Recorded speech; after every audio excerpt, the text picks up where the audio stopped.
Hello, welcome to our panel session. So our topic is how to use bamboo to cope with climate change and how to set up our partnership. And my name is Pablo Brulu. Well, I'm also a program officer. I'm very glad that we have our partner here is Pablo. He is actually the director of our INBAR's office. We know that we have a lot of experience on research and application, and also with a lot of Latin American countries, and we also promote the use of bamboo and rattan, and we know that this is a very good strategic resources for us to cope with climate change. So first of all, I would like to invite Mr. Antolitz, Director General of AECID, and talk about the role of the Spanish cooperation in the fight against climate change. Well, this organization is a well-known international cooperation organization promoting the cooperation of strategic resources. Well, when Mr. Leitz acted as a DG of AECID, he also involved in a lot of resources development programs under the UN framework. Well, the organization is based in Madrid. We are a public organization. Together with the economic research centers, as well as the Paris meeting centers, and we have a lot of cooperation. Now, I will give floor to Mr. Antolitz. From the Spanish Agency for International Development Cooperation, AECID, we would like to thank Mr. Ali Chumo, Director General of INBAR, for the invitation to participate in this second World Bamboo and Rattan Congress. We take this opportunity to congratulate INBAR on its 25th anniversary. It is an honor and a pleasure for us to be here today, and we extend a cordial greeting to all the participants. Development and the protection of the environment are two inseparable issues and matters and priorities for us. On the one hand, human survival depends on the state of nature, provider of irreplaceable free goods and services. On the other hand, environmental degradation generated by human activities increases vulnerability, inequity, and conflict, which in turn further harms the poorest, whose economy and development opportunities depend more directly on these resources. Due to its geographical and natural characteristics, Spain is a country highly vulnerable to the effects of climate change. This has resulted in a great environmental awareness in our society. And proof of this is our responsible and supportive response to international commitments in this area. Because of the Paris Agreement and for the period 2016 to 2021, the total of our official development assistance amounted to 645 million in the environment sector. The Spanish cooperation supports a development model that integrates respect for biodiversity, ensures the conservation of terrestrial ecosystems, combats water scarcity, and strengthens resilience and the ability to adapt to the risks related to climate and natural disasters. AECID leads the Spanish development cooperation system. It has 48 cooperation units spread all over the world. The deployment of our presence in Latin America and the Caribbean stands out with 33 offices. Moreover, AECID has also made an effort to be present in the African continent. Our 12 offices and field offices have made us a notable player also in this region. And we also have 2 offices in the Middle East, Jordan and Jerusalem, and 1 in Asia, in the Philippines. Although this solid network, we also cooperate with other countries and promote programs of a regional and global nature. A good example of this is the Cooperation Fund for Water and Sanitation, which has made key contributions in the Latin American region on protecting the human right to water and sanitation and adaptation to climate change. By mobilizing investments of more than 1.2 billion euros since 2009, this fund has proved critical in a vital sector for human development, for health, but also for climate. On the other hand, I would like also to highlight our expertise, installed capacity on technical, triangular, and financial cooperation, together with the multiple lessons learned from our specific instruments, such as the Fund for the Promotion of Development, FONPRODE, focused on financial cooperation, or our Arauclima programs for the fight against climate change in Latin America, or Interconecta, which focuses on the transfer, exchange, and management of knowledge for development. We also work with the European Union within the framework of Euroclima, and two of our experts will be present at the pavilion activities during COP27 in Sharm el-Sheikh in Egypt. I would also like to underline the support for the main Ibero-American networks linked to climate change and the contributions to benchmark multilateral organizations, programs, and funds, among which we can highlight our contributions to the work of the International Bamboo and Rattan Network. In this context, I would like to acknowledge the work that INBAR is doing in promoting bamboo as a nature-based solution in the fight against both poverty and climate change. The exceptional qualities of bamboo have proven to be ideal for developing comprehensive strategies that combine the generation of economic opportunities with adaptation and mitigation of climate change. But not only, it has also contributed to advance the integration of women, the recognition of indigenous knowledge, and the sustainable use of natural resources, all very important priorities of our development cooperation. Bamboo is also a strategic resource for forging global alliances and for promoting triangular and south-to-south cooperation, as it grows throughout the tropical belt of all continents, in countries such as Ecuador, Ethiopia, or the Philippines, just to mention three countries that where we, I think, work and cooperate. Our work with INBAR is characterized by its great replication potential, and it has recently been extended to Central America, the Caribbean, and Africa, which we hope will contribute to promoting a circular economy based on bamboo, new value chains, ecological and innovative products, and sustainable and resilient buildings, all key to a fair ecological transition, a just transition.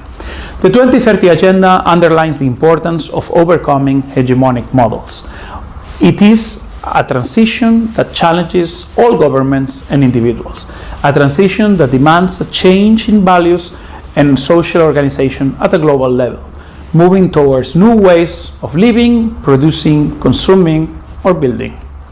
The current environmental, economic, and social challenges, we all know, also demand an unprecedented mobilization of public and private resources. In this context, the flows of international cooperation for development, ODA, are scarce, but sometimes they point the way. They have a catalytic effort. For AECID, bamboo has become a symbol of the green economy projects that we want to promote with our partner countries. We are one more actor in the network of institutions, not governmental organizations, and community organizations, universities, corporations, and independent professionals who work to find alternatives based on bamboo for a sustainable and fair ecological transition. Within the efforts of AECID to advance in this transition, and currently when the COP27 is meeting in Sharm el-Sheikh, we continue to fight for a more ambitious decarbonization and to boost an accelerated adaptation to the effects of climate change. At AECID, we have been executing projects to combat desertification for decades, and we are going to continue advancing along this necessary path towards climate justice. I regret not being able to accompany you on this occasion, but on behalf of AECID and Spanish cooperation, I wish you all a very successful and productive day. Thank you very much. Muchas gracias.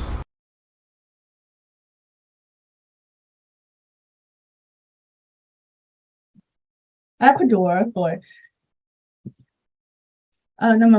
next speaker, and we will invite Madam Garena Aguilera, and the Ministry of Urban Development and Housing of Ecuador. Her topic is bamboo as a strategic and integrated resource to contribute to the SDG and other international agenda. Well, in her over 20 years of career development, and he also takes care of this development of natural resources. And now she's seeking these solutions of the city development, try to integrate more sustainable and natural resources, and so that she can better enhance the livelihood of people in Ecuador. Well, actually, and she played a very important role, and in this regard, welcome. On behalf of the Ministry of Urban Development and Housing of Ecuador, I would like to extend my warm welcome to all of you. On behalf of my ministry, I would like to extend my warm greeting to all of you. Well, I'm very glad to participate in this meeting. I really think it's very necessary, and I would like to give thanks to the organizer for inviting me here. And I also give thanks to INBAR for inviting us, and so that we have the chance for communication. Undoubtedly, and if we would like to promote the sustainable development of human beings, and we need to work together. Well, ministry and is part of Ecuador government. We also try to enhance people's livelihood. It means that we need to have a comprehensive application of the resources, especially that we would like to improve livelihood and in many areas and regions. We also obliged to do this and to provide a better housing, the living environment for our people. And we also know that we need to invite more people, more stakeholders to be involved, and whether it's from the perspective of cities or the communities, and they can develop in a more sustainable way. Well, in these years, our major contribution is as follows, and we can help them to enhance their capacity to cope with the climate change. So without these public policies, actually, and it's hard and for us to hang on. So that's why, and we need to, based on this 2030 agenda, and to insist on the Paris Agreement.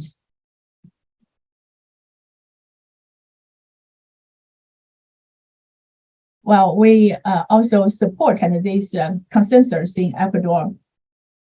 And we believe that only through this planning and coordination, and can we have a long-term development. And we also view bamboo as an irreplaceable strategic resources, because their feature shows that they can, and for the social development and equal improvement and cultural development, made their due contributions. So Ecuador, we feel very glad to become the country taking lead in this regard. Well, we can also see that the Ecuador, and it has a favorable environment and for the bamboo's growth. We also know that also there are different types of bamboos, and also we know that this special type of bamboo, and is also very suitable and for the local environment. And so that we also give a lot of training sessions, and so that people can also be engaged, and we also hope that we have more opportunities and for cooperation. So we also hope that we can provide more favorable policies, and we hope that we can also support the sustainable development of our country. We have completely changed our understanding of the culture as well as the local culture. So we care about the development of our community so as to promote sustainable development.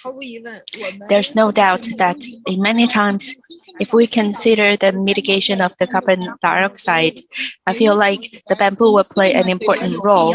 That's why it is necessary for us to promote the use of bamboo as a substitute for other conventional materials, because the bamboo material is resilient and can help promote the community development so that they can care more about sustainable development.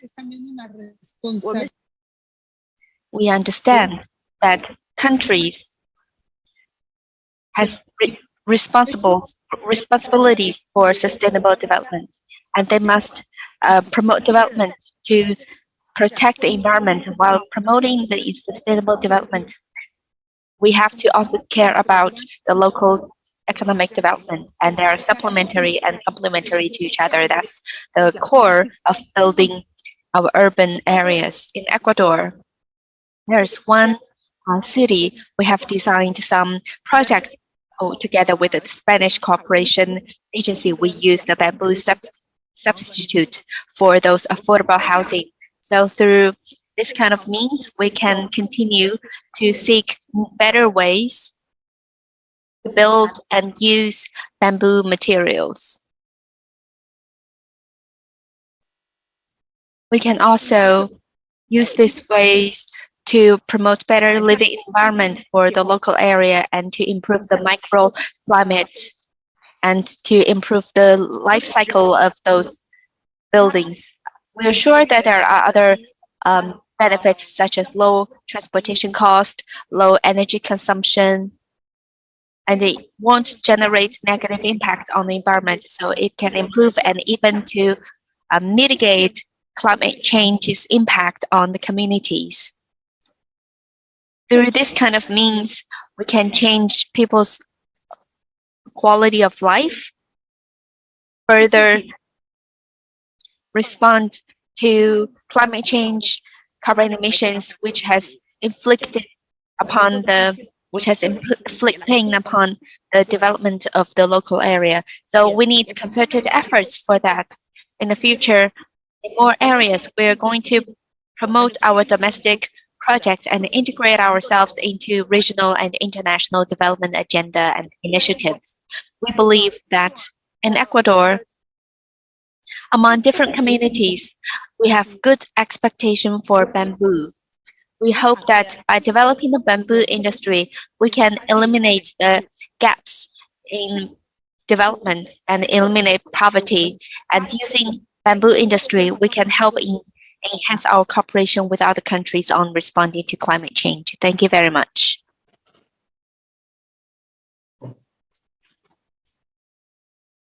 Thank you very much.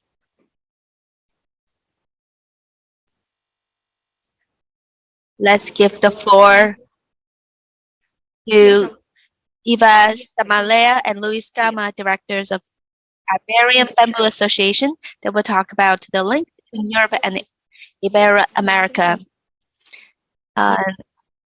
Eva has been a long researcher in bamboo, and she tries to integrate this into human development.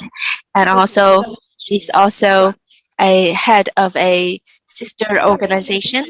We believe that by using the bamboo, we can change our challenges in different communities. Mr. Luis Gama is the director of the Bamboo Association, and he has been very active in our G8 summit and other international conferences. He advocated the use of bamboos in those conferences. Now the floor is yours.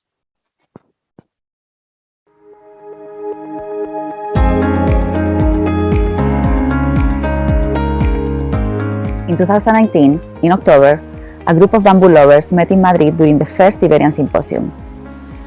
They discovered the potential of bamboo in countries from Iberoamerica, Africa, or Asia, and were really excited to meet in Europe people who share the same interest.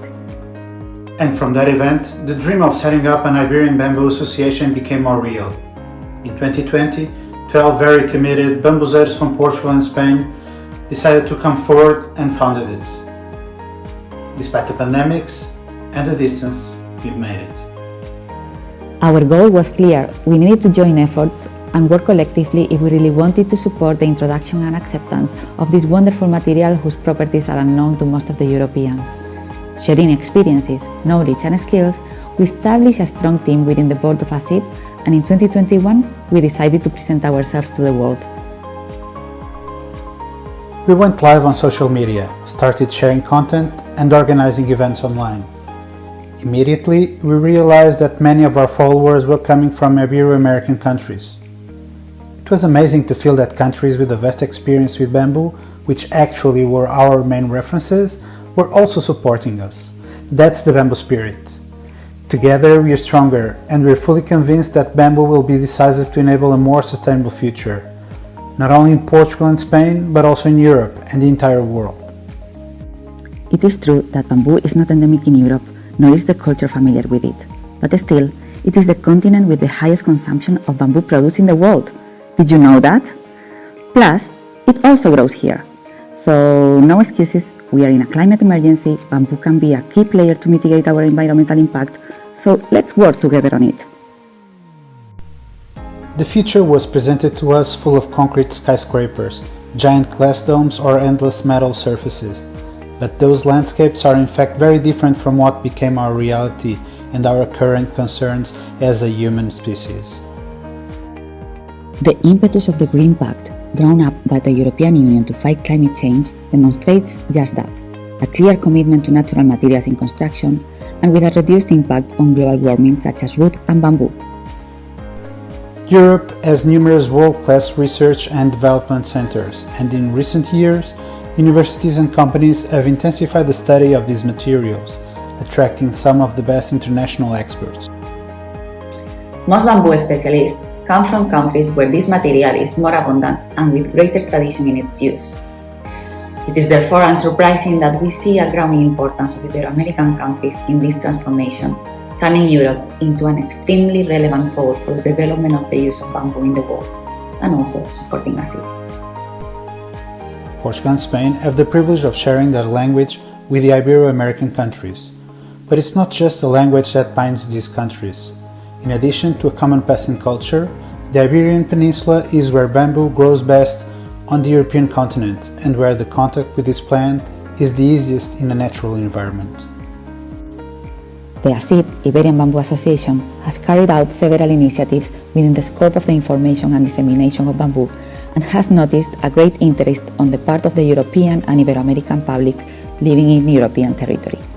For these citizens, bamboo is not just synonymous with sustainability, but with identity, and some of them find in ASIP an adoptive family from their country of origin. ASIP has been playing an increasingly important role among bamboo enthusiasts and professionals in the Iberian Peninsula.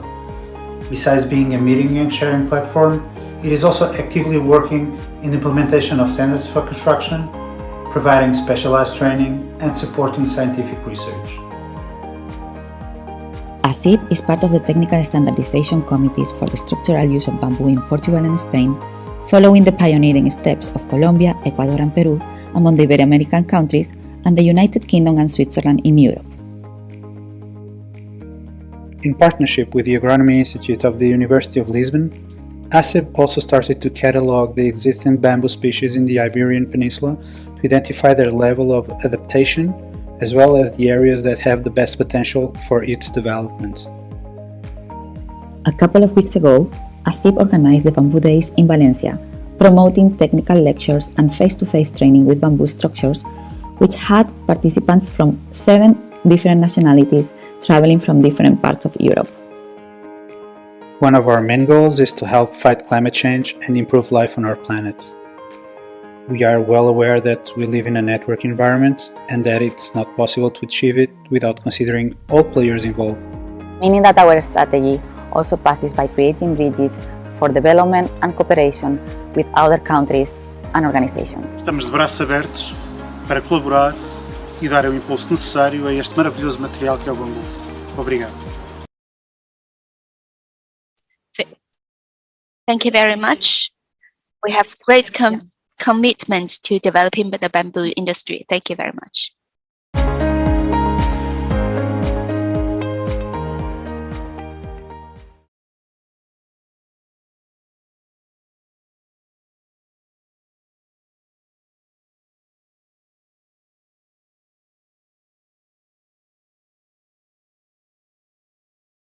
Thank you very much for your presentations, and we're very glad to see that this is closely related to the cooperation with Spain. First of all, I would like to have with us the coordinator of the INBAR, Rafael Bauca, coordinator of INBAR Peru, to deliver another presentation. He graduated from Manila University of Peru, Caribbean and Latin American public institutions. He served in this institution, and he's responsible for bamboo, comprehensive use of bamboo resources. He has 8 years experience, and Peru has been promoting the use of bamboo in 2016. He joined INBAR as a part of the coordinator in Peru. So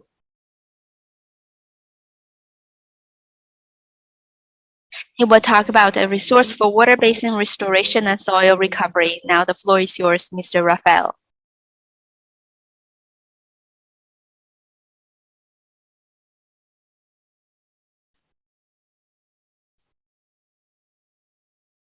Thank you very much, friends from Latin America and Spain, and good morning to friends from China. Thank you very much for giving me this opportunity to share with us the cooperation with the Spain International Cooperation Agency and also Clima.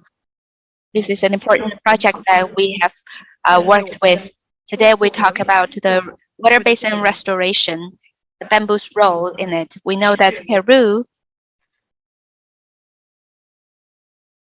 in Latin America and also a world at large, has one of the richest biodiversity. In our country, we have more than 80 types of bamboo construction materials. They have constituted this interesting and biodiversity ecosystems. This includes the Amazon ecosystem and also the coastal ones. In the past few years, our forest resources have been seriously damaged in Peru. For the infrastructure and oil development or farming development, we have greatly degraded our land and even caused desertification.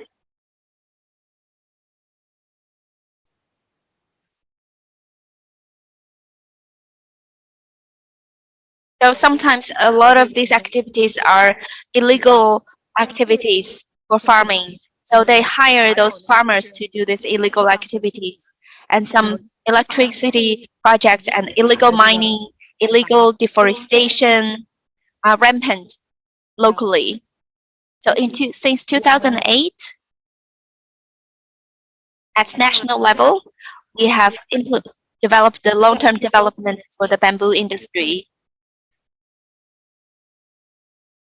We, together with the different government organizations and international organizations, work together, such as the OECD, and in this way, and we can gradually recover the ecological environment in Peru. So that's why between 2018 to 2019, and we joined the Clima program.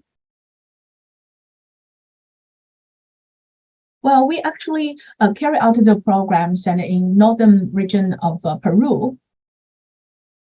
It covers 6.3 million hectares of forest and altogether 17 provinces. Well, it's really a region of vitality and vigor because of the favorable natural conditions. Well, people there and they really value their natural environment and also the economic resources there. Well, however, we believe that all these areas are all regarded as a natural resources basins, and also they are in a very good position and to restoring the forest as well as their water base.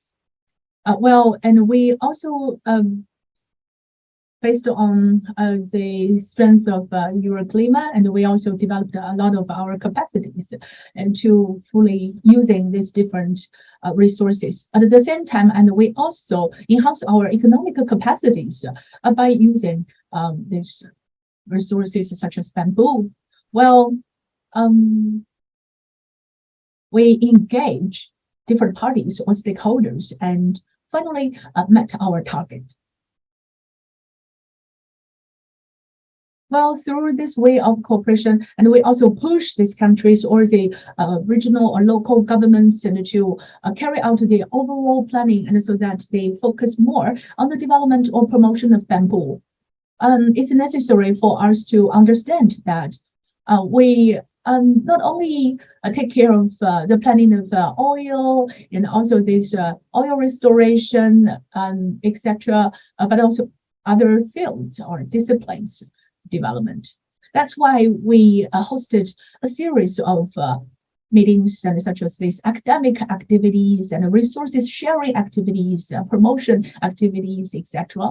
Undoubtedly, all these activities can directly help our recipients or the people we target, like the local people there, and so that they can better avail the resources there. Although they stay in their hometown for many years, and some of them just basically have no idea how valuable the local resources are.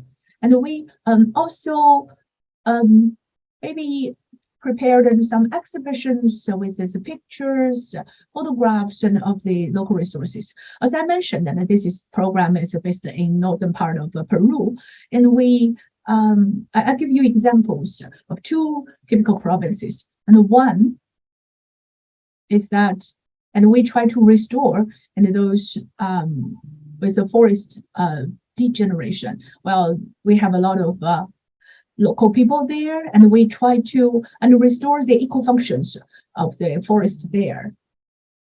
At the same time, you can see that at an on-site exhibition, and we also present this viola, one province in northern part of Peru. We presented this case to the public and to show how they, in a very short period of time, how these communities or the children and facing challenges like the natural disasters of a flood, the soil degenerations, and they finally restore the local ecological system and also guaranteed their living conditions.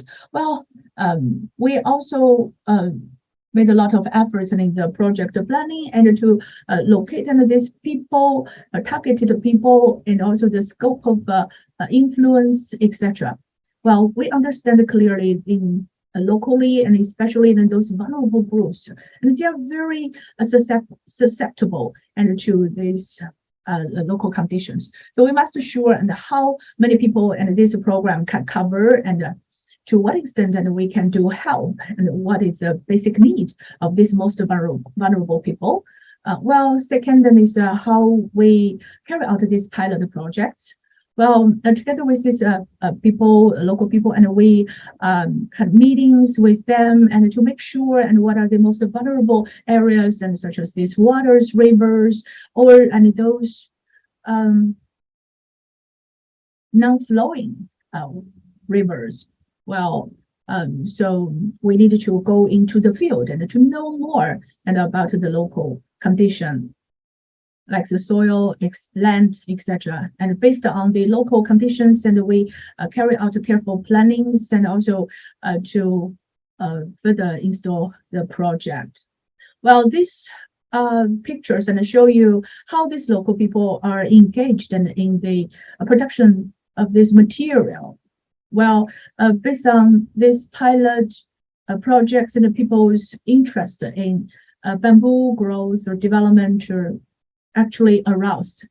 Another point is also important because we know that these are very short period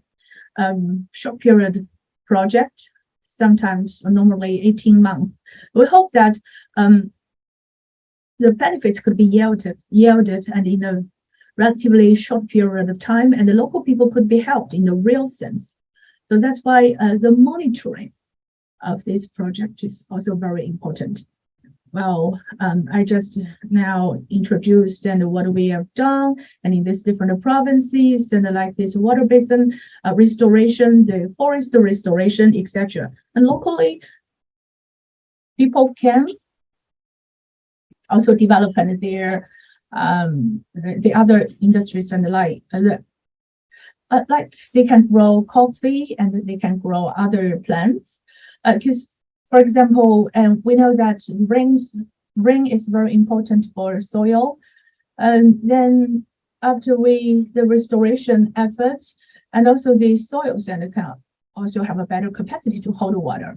Well, for us, first of all, and we shall make people know better our value towards ecological restoration, and especially targeting young people and through the trainings in the school, education in the school, and people can enhance their awareness. And we also try to promote nationwide. And the second is also through private, public cooperation. Thirdly, and the local people, the city, municipality, and should be in a very good position and to show this responsibility. Well, this is actually a very important issue. And we also make more for use of the bamboo resources. And we also try to fund more projects related to bamboo resources.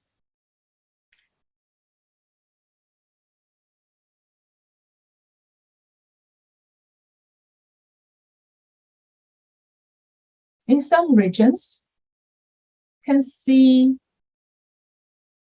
can see different conflicts, and like this conflicts among communities or among these local people, they fight over natural resources. Well, at the very beginning, some or even many communities, and they are not into our projects. They are kind of against it. But actually later, all of them were actively engaged in our project. Well, lastly, and we know that the project and the must requires a period of time. We need to better use these organic materials and through the composition efforts, and to in a short period of time restore a favorable environment for the local people.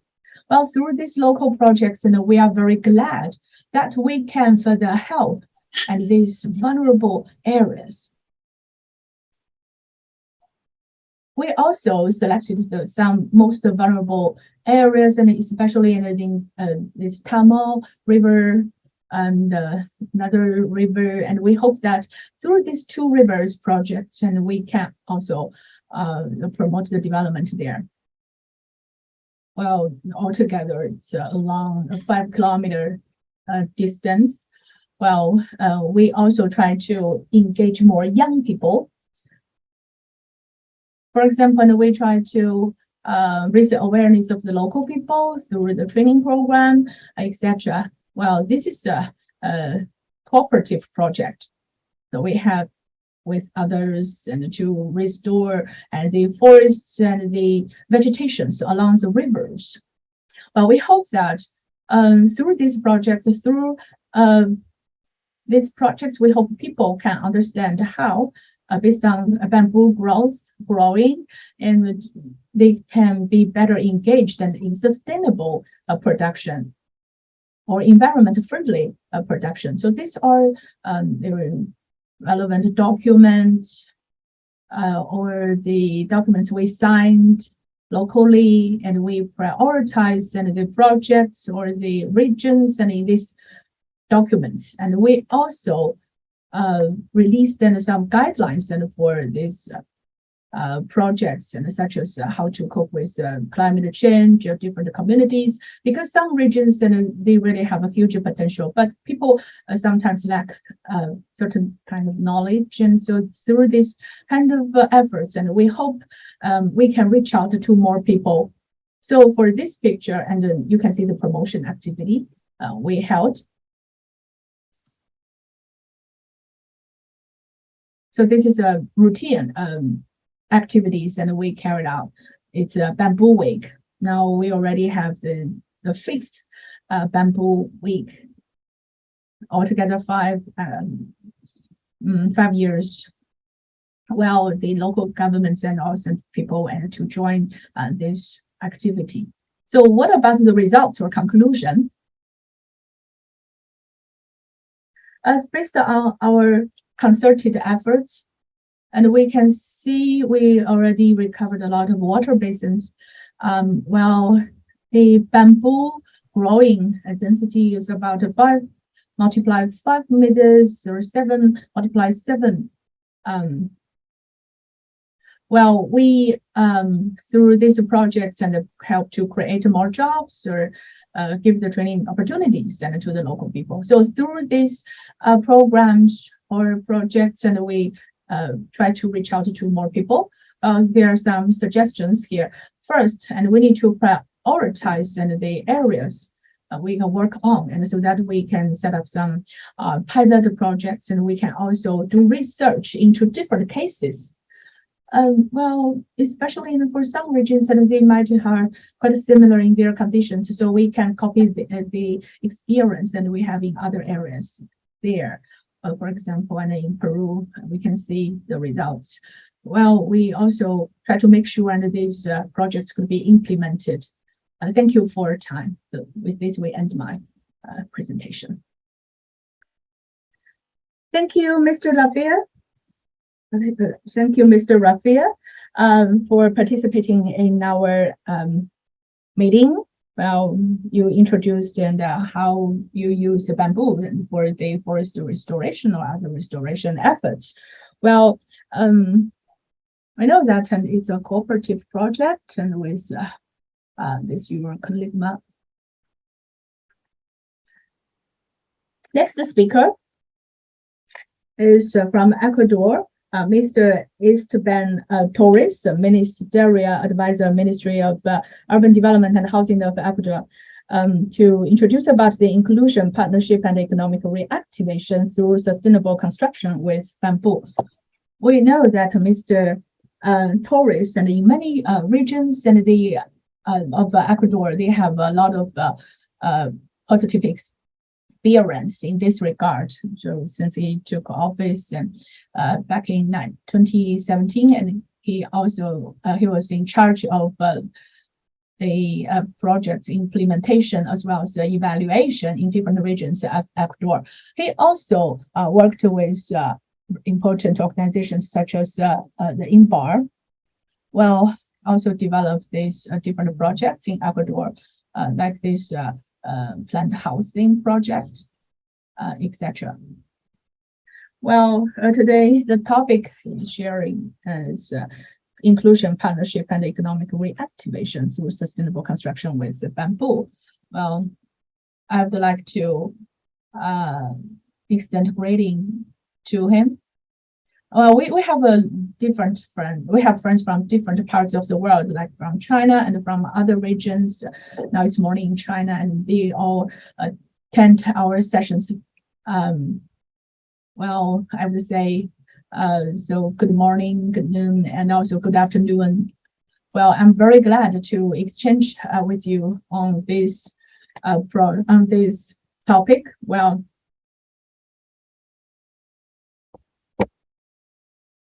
thank you very much for having us here. And I feel like this is an important event, and I'd like to thank AFIT for promoting our exchanges between us.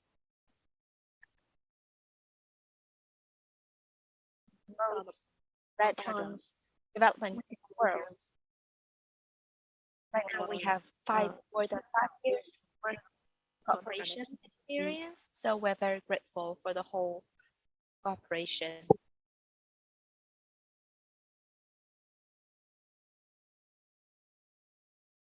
First of all, I would like to say, share with you what Ecuador has been doing these days. How are we going to respond to this? Our social inclusiveness, sustainable development, and economic development. First of all, we need to understand what kind of impact does the construction industry have on the environment.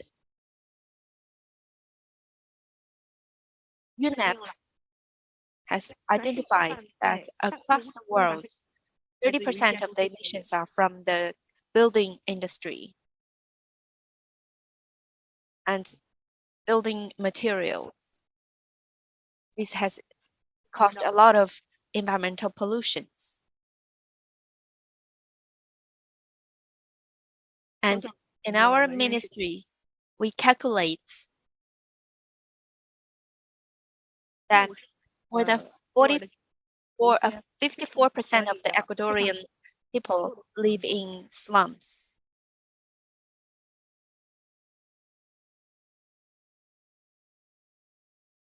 In terms of quality, 39% of the quality of living is underdeveloped, and about 15% of the market needs to be tapped, or 15% of the housing needs to be met.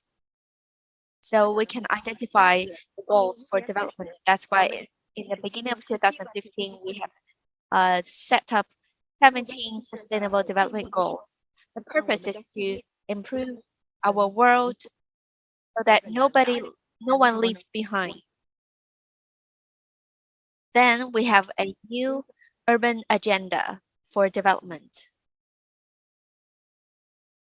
In this plan, in this agenda, we stressed number 11 of the Sustainable Development Goal, how to develop sustainable cities and communities. In 2020, we have further developed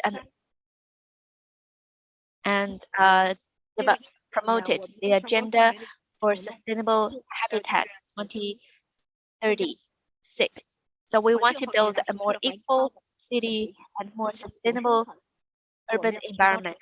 We need to increase the overall governance of the cities. So these are the goals for us this year.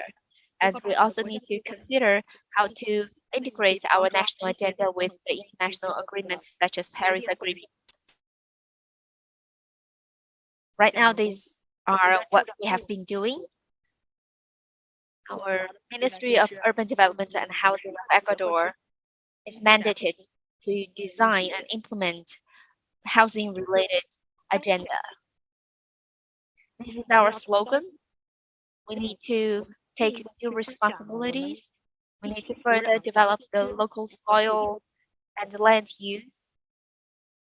We need to help our vulnerable communities and poor communities and Aboriginal communities into our urban development to make it more resilient. So we have a national urban policy.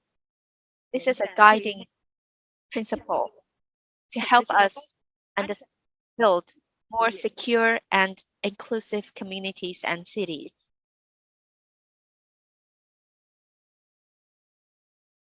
We have heard that many people are calling for actions, and we know what are the actions that we need to take. So we are studying our actions now. And also in our national plan for environment and habitat, we have established some specific rules to discuss how to mitigate the problems in meeting the demand for housing and how to improve our living environment. Providing enough, supplying the housing and also improving the quality of living is our mandate. But to do that, we need to consider how to build more houses. So that's why our minister has mentioned about how to build more housing. We need to identify who needs the houses. those people who need it are those most vulnerable groups. We need to consider their unique need. It's not about what kind of housing do they need, but we need to consider who are the people or who are the families that needs it. And we also need to consider the energy efficiency of the housing. So we need to consider what types of buildings we need to build, how its connection with the water resources, energy resources, to see the input and output ratio, and then also the construction design and construction itself. So we can see this is how we design the housing project. And in this regard, we care about the use of construction materials, as we know that Ecuador is blessed with a lot of bamboo resources. We have 600,000 hectares of land for bamboos, mainly in the Amazon area as well as the coast of Ecuador. We have planted a lot of bamboo forests. Across the country, we have some native types of bamboos, about 47 types of bamboos. And we have 2% of the land goes to the housing project. 2% of the bamboo forest goes to the bamboo, goes to our construction project as a material. We know that this kind of buildings are not solely reliant on the bamboo, but a mix of bamboo and wood and others. So we can see the main structure is built with the bamboos, and the bamboos are indeed advantages in this regard. So this is another perspective, how we can see the image. You can understand how we can make full use of the bamboos and its features to build the houses. From an aesthetic perspective and performance perspective, it is quite different from other materials. Other colleagues have mentioned about it as well. And this is a small family project. This project targets at those rural families. Our principle is the same, but our structure is different. The rooftop is bamboo based, but the interior design uses other materials. And we also need to consider our construction for the workers. And I would like to also say something about INBAR cooperation with our ministry, as well as our image. This can see that we have stick to our cultural principle, integrate our culture into the construction. So we can see that how we can make full use of different kind of features of the bamboo material to meet the needs of the local families. In the design, we have been exposed to a lot of designing paper from different design studios. So we talk about the resilience of the houses and also the resistance to disasters. So I will show you this video to see our ideas about this kind of housing.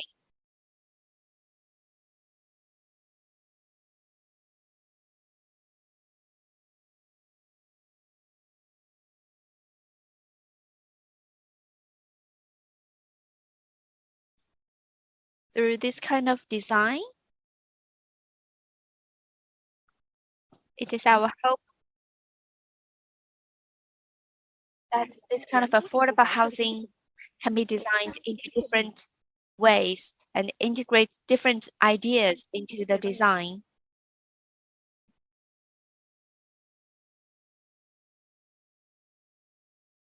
So we can understand how to build those affordable housing according to the local circumstances. And we can use some native and local materials so that this kind of landscape can be further integrated into the local environment. This is our cooperation between the ministry and INBAR. Our designers are involved, and ACID is also involved in the feasibility study.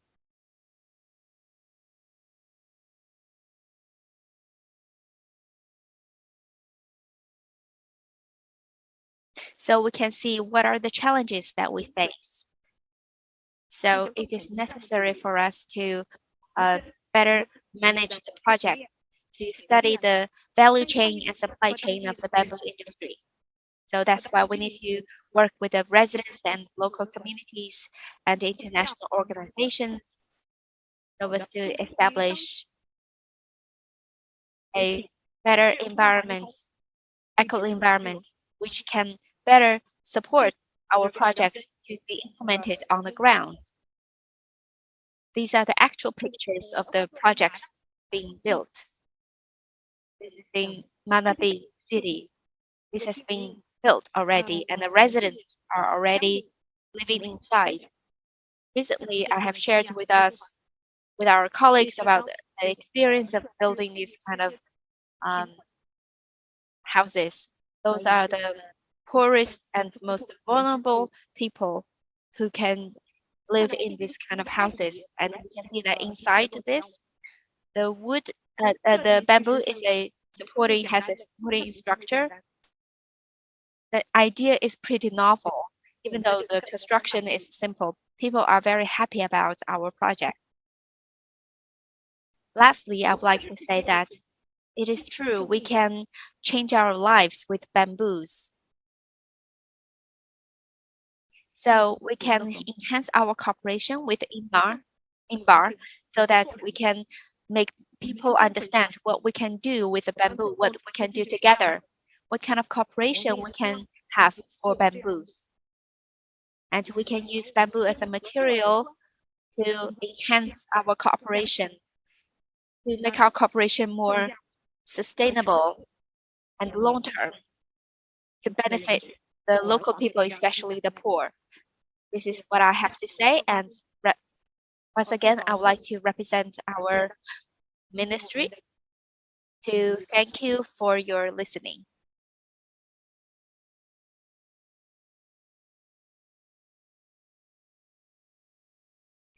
Thank you very much, Esteban Torres, for your sharing. This is a very interesting project in Ecuador. Now, coming up next,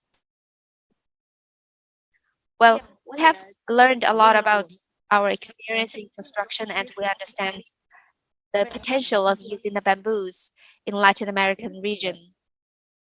So next, I would like to have with us Rafael Garcia.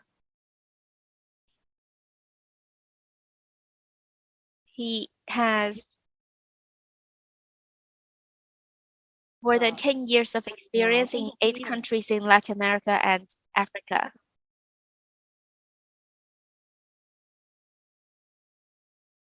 He's responsible for urbanization, natural resources conservation, and so on. So his study is cross-discipline, cross-region, and cross-cultural. So we can understand. So he knows how to have better governance in different regions. Rafael Garcia, ACID, he's also the coordinator of ACID in Central American and Caribbean. Well, now we invite him to discuss on the topic of the bamboo and as sources and for its natural solutions. Now, I would like to invite Mr. Rapper.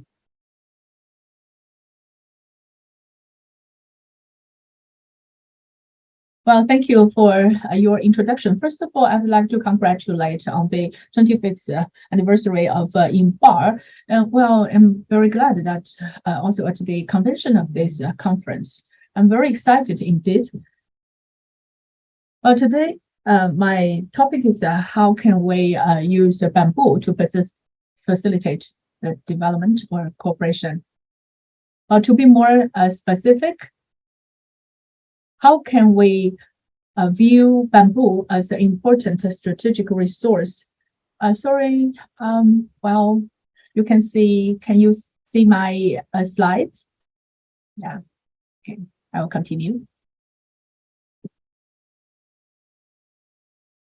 I'm very glad to be engaged in this conference.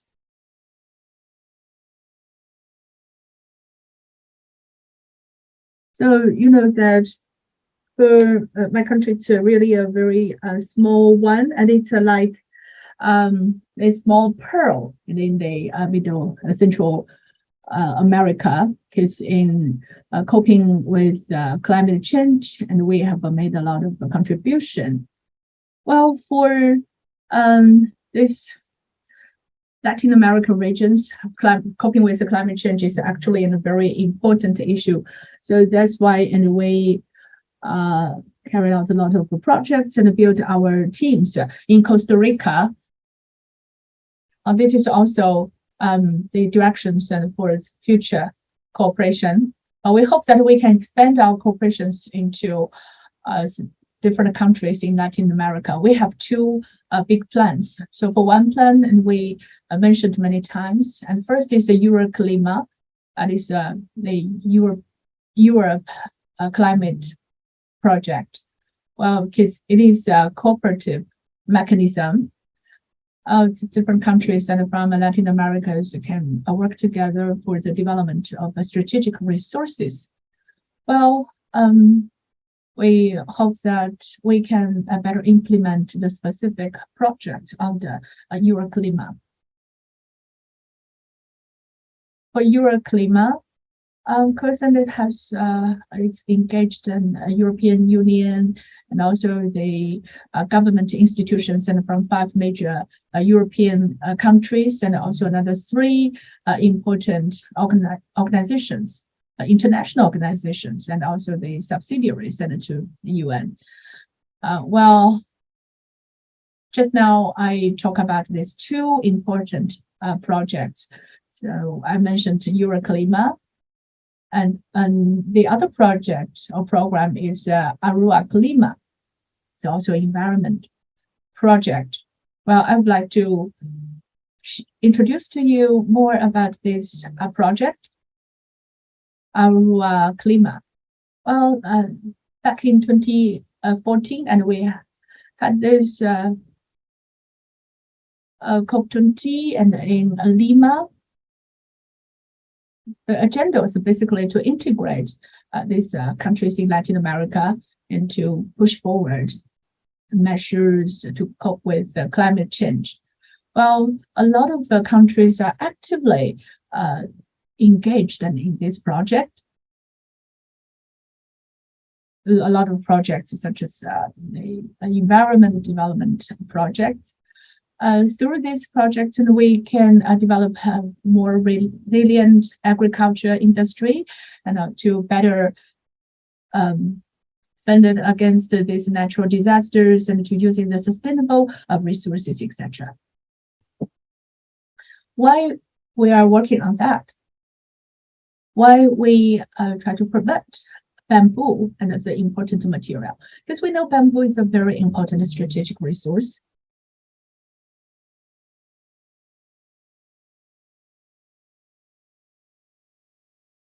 In the sustainable targets set by the UN, and bamboo can help to alleviate poverty and also to serve as a clean and renewable resources, and also it can help to help with the mitigation, adaptation of the climate change.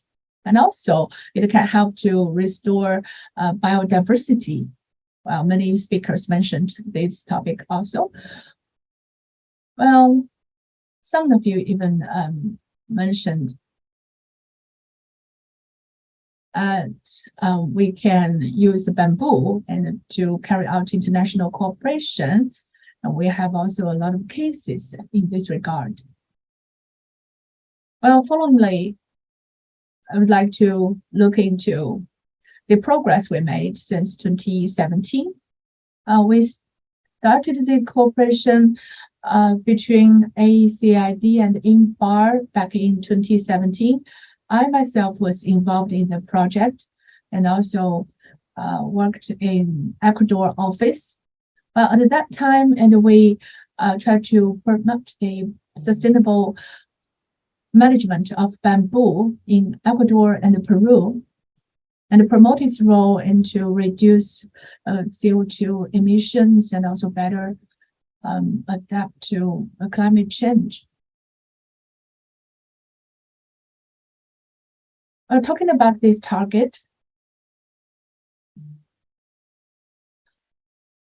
I think the previous speakers saw what they mentioned and showed a progress that we have made.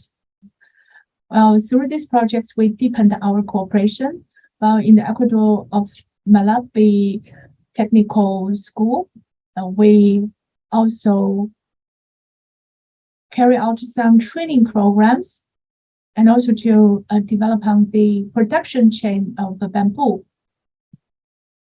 We also invited the local people like the local farmers and to be engaged in the project. We help people to know what kind of raw material the bamboo can serve. Well, through these trainings, education or technical support, and we can better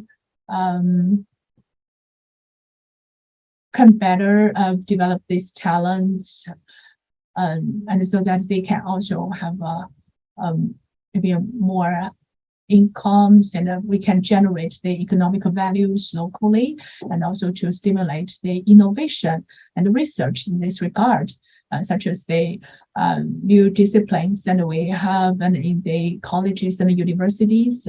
One cooperative organization is E.G. Yamia University. We hope that the bamboo can, like other materials, and be widely used in construction. This is one target we have locally. Later, we witnessed the outbreak of COVID-19. But still, bamboo can still serve as an important resource, helping us with our economic recovery, especially the post-pandemic economic recovery, and especially in this local region, and where there are a lot of bamboo resources and also the support from the government. It's especially the case. So followingly, and we will set up more private, public, cooperative projects, and also to support the economic development there. Well, after all this introduction, and now we come to the outlook. Why the outlook? Because all the targets that I introduced are all fulfilled. For example, we promote the alliance of the bamboo development, and we also develop the industrial chain, and we also identify the priority projects, and we also contribute our experience to these projects, and later we can also copy our experience and to another project.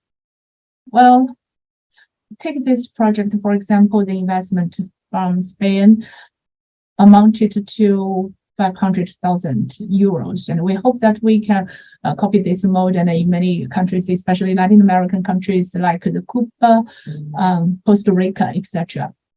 Well, the previous speaker also mentioned Costa Rica and other regions and about their construction resources. Well, for Peru, Ecuador, Colombia, and we have many existing experiences.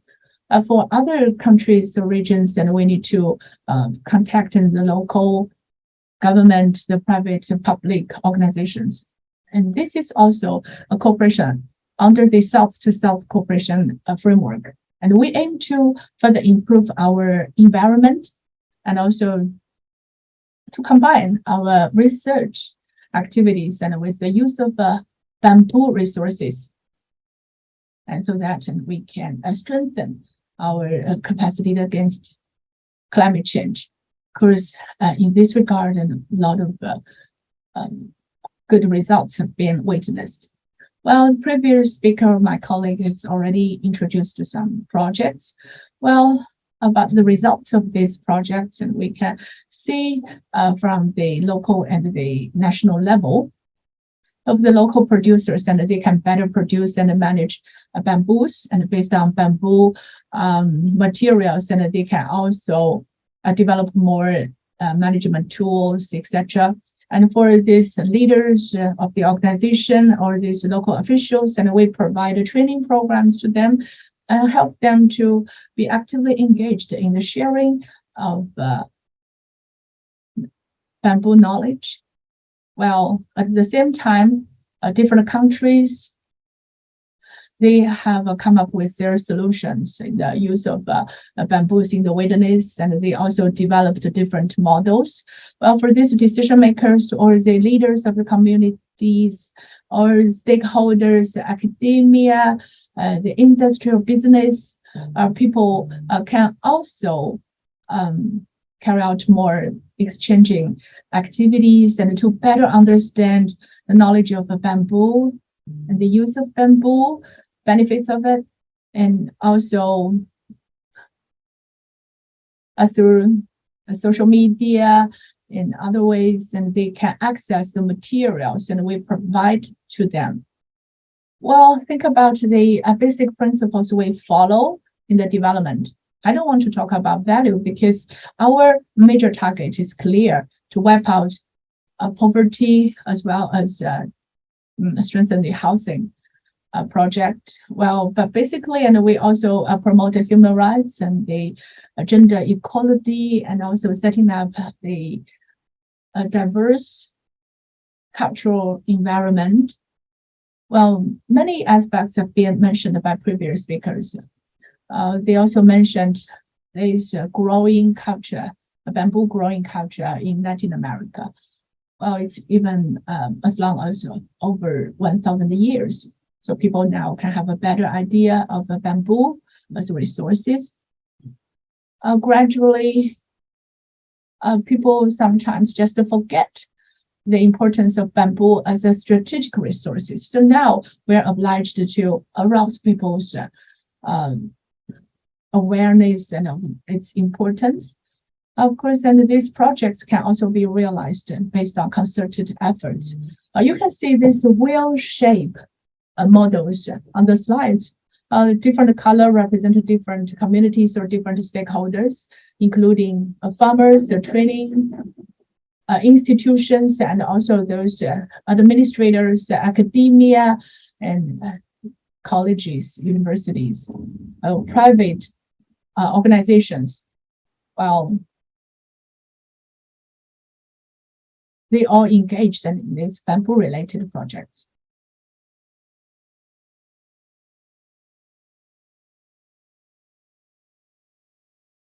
For example, locally, and if we would like to designing some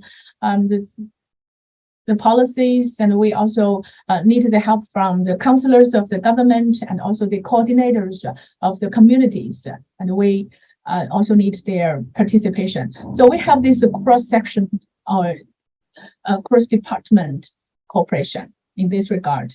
Finally, so what about the experience we accumulated?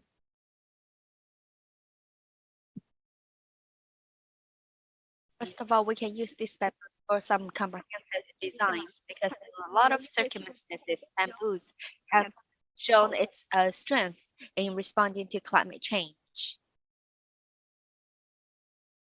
We know that for different communities, different organizations can get involved in different parts of the industrial chain of bamboos. So the comprehensive proposal can include more people into this. Secondly, we need to work with the INBAR for a strategic alliance. We know that INBAR can provide us with important funding resources and can help us with project implementation and supervision so that these projects can be scalable and replicable. Another is ASEAN. ASEAN and many other countries have projects together. They have offices in different fields. So in the future, ASEAN can help us to communicate with different field offices so that we can identify, implement, and supervise our bamboo projects. And then they can help us with some financing as well. Thank you very much for your listening.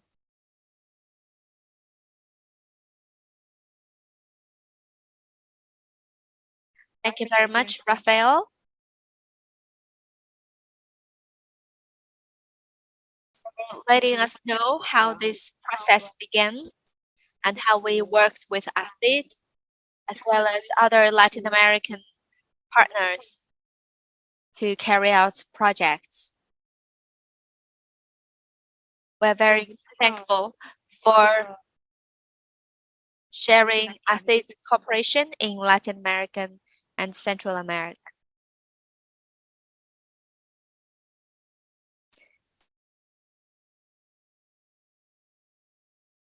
Next, let's give the floor to Yvonne. In 2018, she has been a coordinator in Euroclima. Pilar Roman. She received education in Sweden. Now this project is located in Latin America. She has 25 years of work and experience.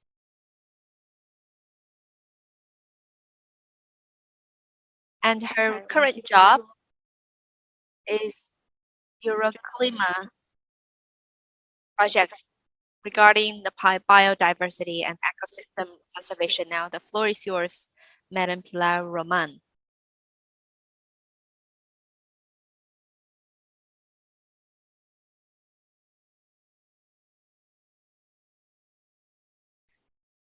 Hello, everyone from Brussels. My name is Pilar Roman. I am the Resilient Food Production of Forest Biodiversity and Ecosystem Coordinator Euroclima program. First of all, I would like to share with you something about our Euroclima.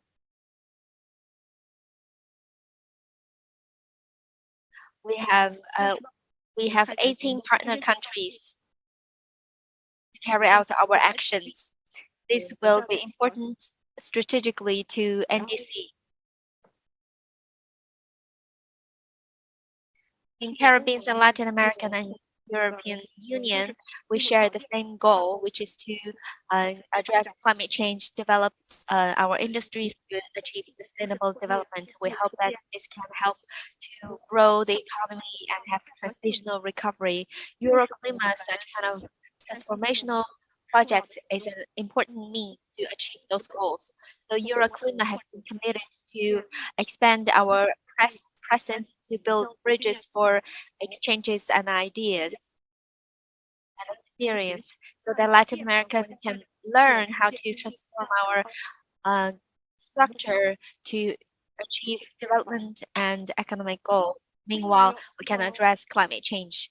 We know that EU, France, Spain co-funded this project, and we have the 7 organizations for implementation and coordination, including the Development Agency in France and Spain, and some United Nations organizations such as UNEP, and also the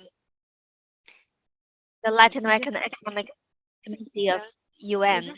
So this project has been going on for years. In 2013, we have 19 countries worked in the field. Next year, we will have another 5-year project. We'll implement more projects so that more countries can be included into our project framework. In the coming 5 years, our investment can reach 150 million euros. So this includes water, disaster relief, transportation, resilient food production, and so on. So let's talk about our projects related to bamboos in Guatemala. Reforestation through the bamboos. This is a cooperation with different communities in Guatemala. This is to restore the mangroves. This is important for biodiversity and to improve the natural disaster resilience, and can also improve the tourism industry in the nearby communities. So, INBAR province of Ecuador has a reforestation mandate. So they have to seek ways for restoration. Firstly, they will first grow the seed elsewhere and then put it in a mangrove. However, after the transplant, their survival rate is pretty low because they cannot adapt to the new environment. So we use another approach that is in the mud. We put the bamboo poles into it, and then between the poles, we can put the mangrove seed in it so that they can grow in the original environment. So it's more likely for them to grow and survive. And this is also conducive to the local communities for them to receive trainings and planning. So you can go to this link for more information. Our experience has been that we need to empower the local communities so that they can generate the income by themselves and can organize their own events and activities. They should be responsible for their own development, and they should also conserve their environment. So we need to systemize those experiences so that local communities know that they can generate more revenue through preserving the environment, so they can be incentivized to conserve the environment. And also we need to carry out more research projects to provide more to inform the decision making. And also in carrying out projects, we need to reflect on our experience, increase our knowledge and funding. And in those communities, we can have this kind of tourism project and certification. Since there are more and more tourists, we can know how to do it so that we can further tap the potentials. Each community will know that they are the manager of their own resources, and then to respond to climate change, we provide them with more funding opportunities and channels. So they need to have a clear planning scheme, better governance, and also the local and national governments should get involved to get the funding. So this is the experience that we got from those projects. I hope that you can be interested in this project and get some inspirations from it. Thank you very much.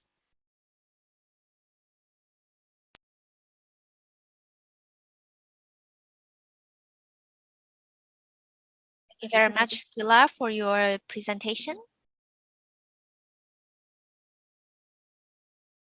Thank you very much for sharing with us this important project to Latin American and Caribbean region.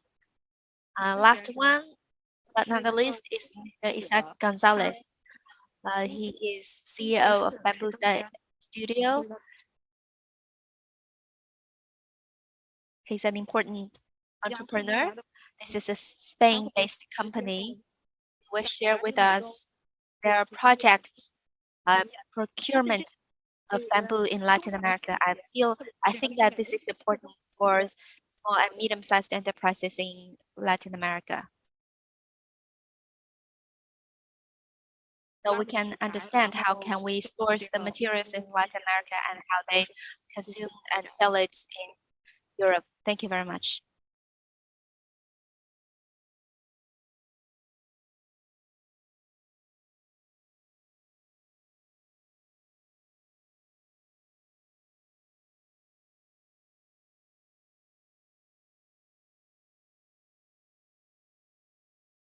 Thank you very much for having this opportunity to share with us our experience in Bambusa Studio. we hope that through this approach, we can better promote inclusive, eco-friendly development. We know that for this whole bamboo industry and Latin America, this is essential. So to better explain how we come to this far, we can start from the beginning, how we can understand the bamboos, how can we understand the bamboo in Colombia. Back then, I had a business trip there. I studied in Europe, so I'm an European-based engineer. So this is a discovery trip for me in Colombia. So in Europe, we can see those bamboo-based structures and buildings are nothing new back then. Now, but back then it was pretty novel, and we're still tapping the potentials of the bamboos. Back then, I was responsible for Galicia's beach bar.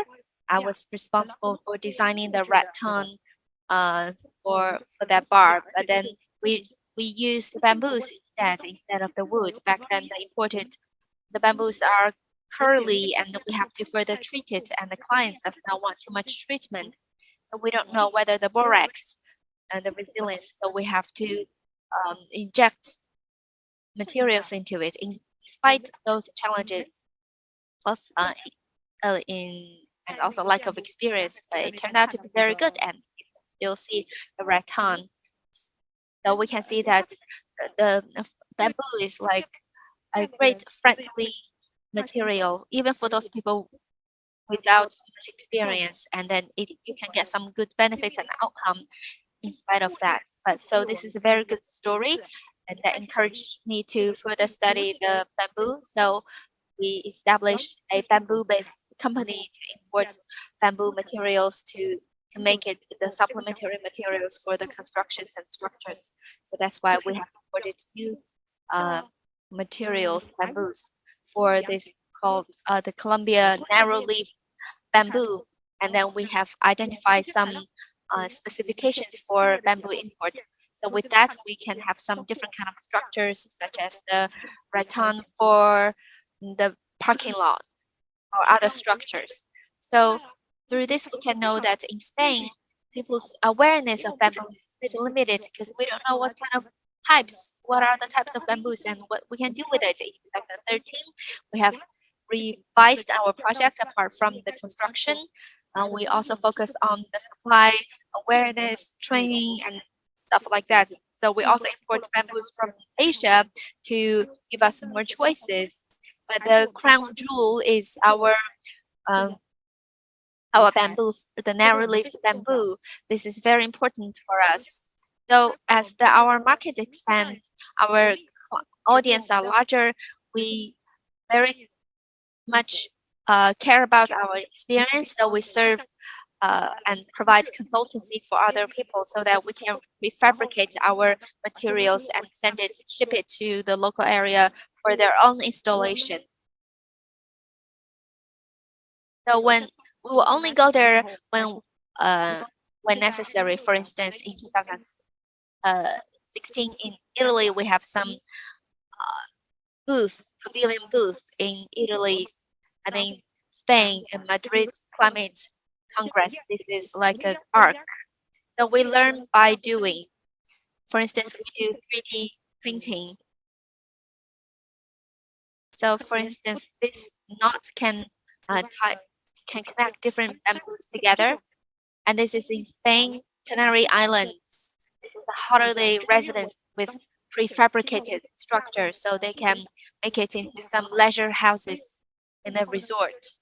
So we know that in Europe, what are the restrictions and challenges of using bamboos in Europe? And we know that there are two. First of all, we do not have the training and awareness outreach campaign for bamboo, so people don't know about the bamboos in the first place. Secondly, we don't have the standard for the bamboo use. This is not good for the engineers.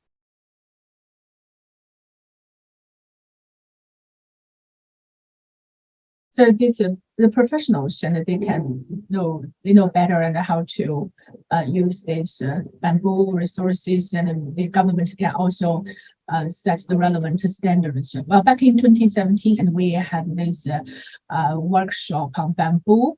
Well, people from Spain and also other regions participate in this workshop. Many of them also attended the meeting today. Well, this can also help to play a bigger role in the SDG agenda.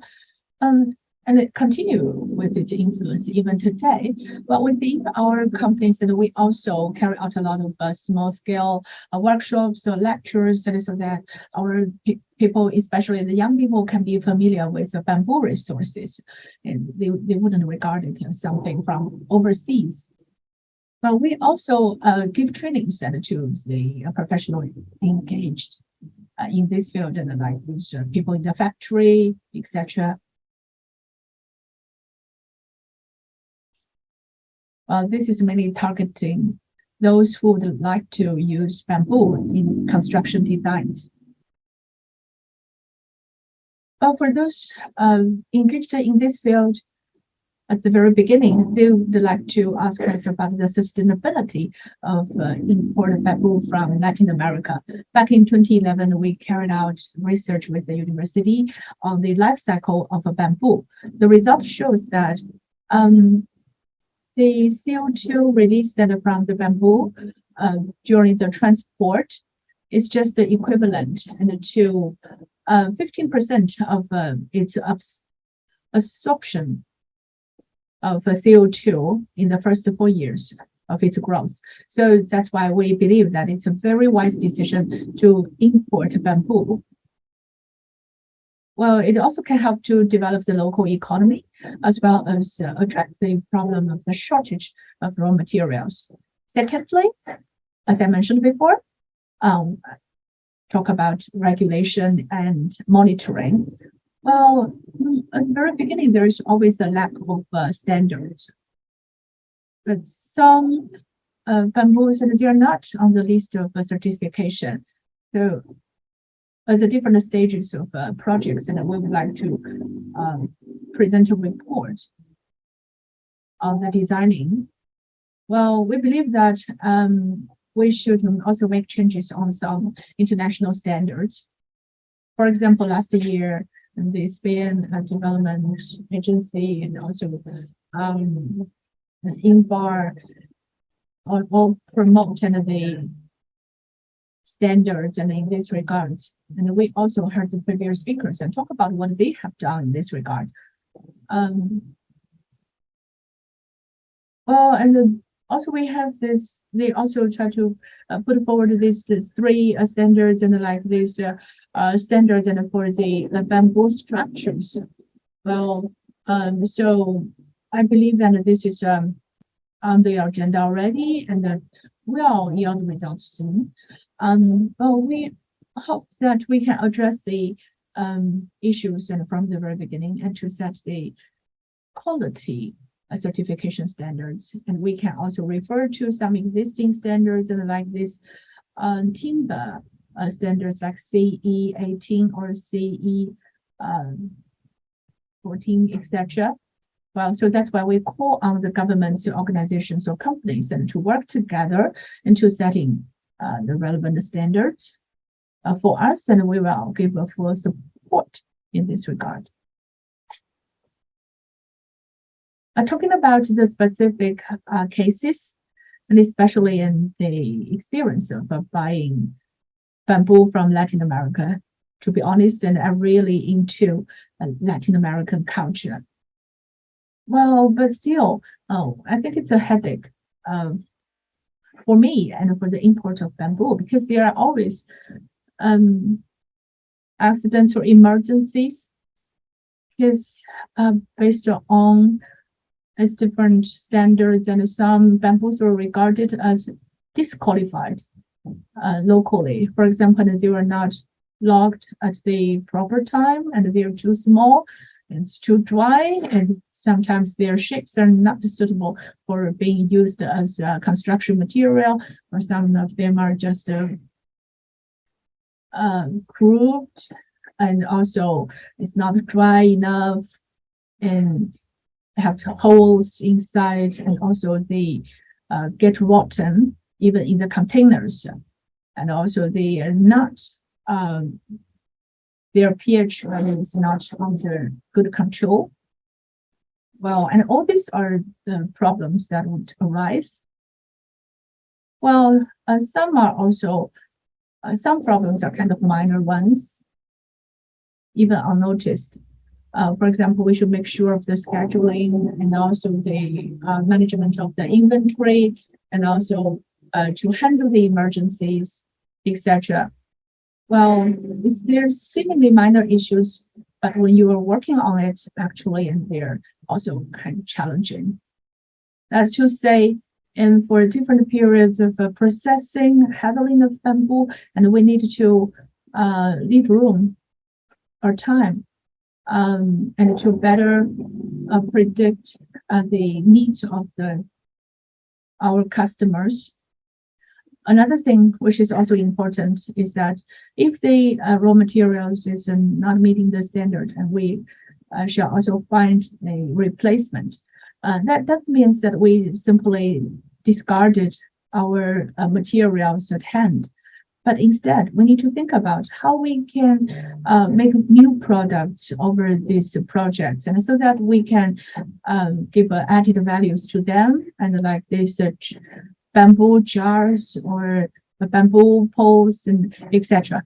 Anyway, and we can work hard on that. I encourage you to work more with international organizations, and I'd like to give thanks once again to INBAR. Well, I don't have the time for Q&A here, but if you have any questions, then you can send an email to us, and also you can tell us via INBAR also. Well, thank you for listening. I hope that my presentation is helpful, and thank you. Well, with this, we end this parallel discussion. Well, I give thanks to all these speakers for your wonderful presentations. We know that bamboo as a strategic resource and can help with the cooperation, and also to help us to reach our targets in the environment, etc. Well, now we come up with different methods or solutions coping with climate change, and bamboo can provide with us more solutions in this regard. Once again, I would like to give thanks to our colleagues, and I would also thank INBAR and also the Spanish International Cooperation Agency, and thank you for your support. Thank you.